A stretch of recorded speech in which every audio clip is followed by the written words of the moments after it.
Oh, hello, this is Tak Chung from Walk with Tak. If you enjoyed this video, please like, subscribe, and share.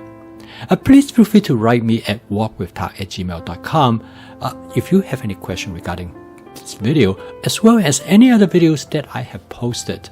It is easier for me to answer you by email, and I will respond to you promptly.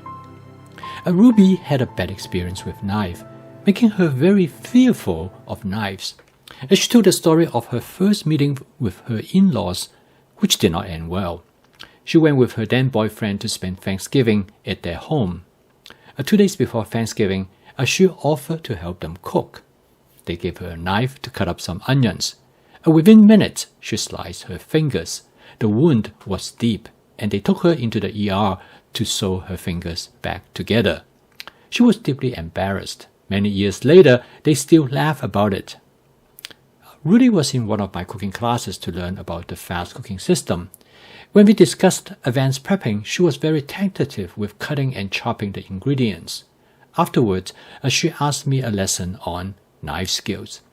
Despite her uneasiness with the knife from her Thanksgiving experience, she learned the skill in 15 minutes. She was surprised how easy it was. She asked me where I was in 25 years ago.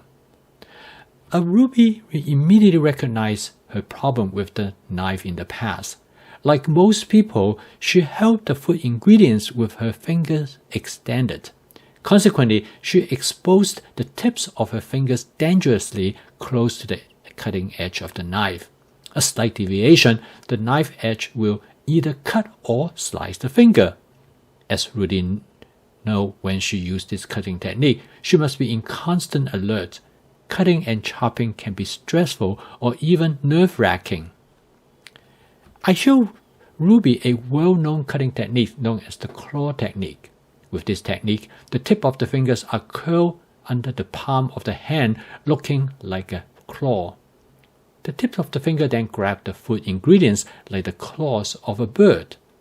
The method has an advantage in keeping the fingers out of the harm's way of the knife.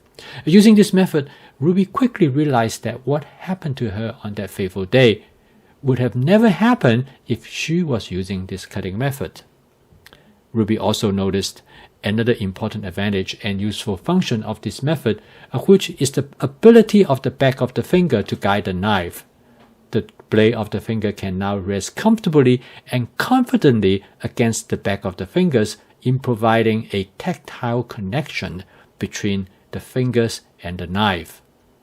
Ruby soon discovered that this tactile connection between the finger and the knife allowed her to cut with confidence without visual awareness of the knife and the food ingredients.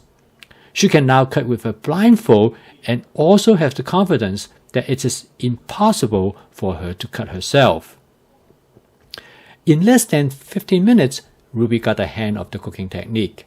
Several days later, when we had another cooking class, she told me that she can now cut anything she wants. She can cut meat to different sizes and different thicknesses. She can prep vegetables of various kinds, cutting, dicing, and trimming them to whatever forms and sizes of her desires.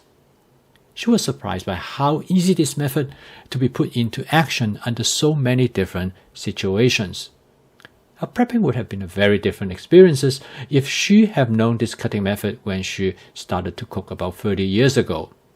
In fact, she probably would enjoy cooking more and she would be less reluctant to cook. Ruby likes the vegetable ceramic knife, which is also my favorite knife. The so-called vegetable ceramic knife has a tall blade, providing two advantages. The first advantage is for the handling of the knife, because the tall blade provides more surface area for coming into contact with the back of the finger. Ruby felt that large contact area give her more tactile sensation with the knife, allow her to feel more comfortable and confident in the relative location of the knife. Ruby also liked the taller blade with a larger area. She can use the knife to transfer the ingredients from the cutting board to the storage containers.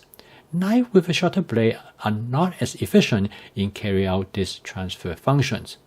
For example, chef knives are not designed with such function in mind. However, chef knives are designed with other functions where the vegetable knives are not.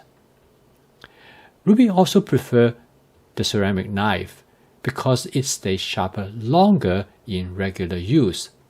A steel knife can be home to probably greater sharpness than ceramic knife under most circumstances.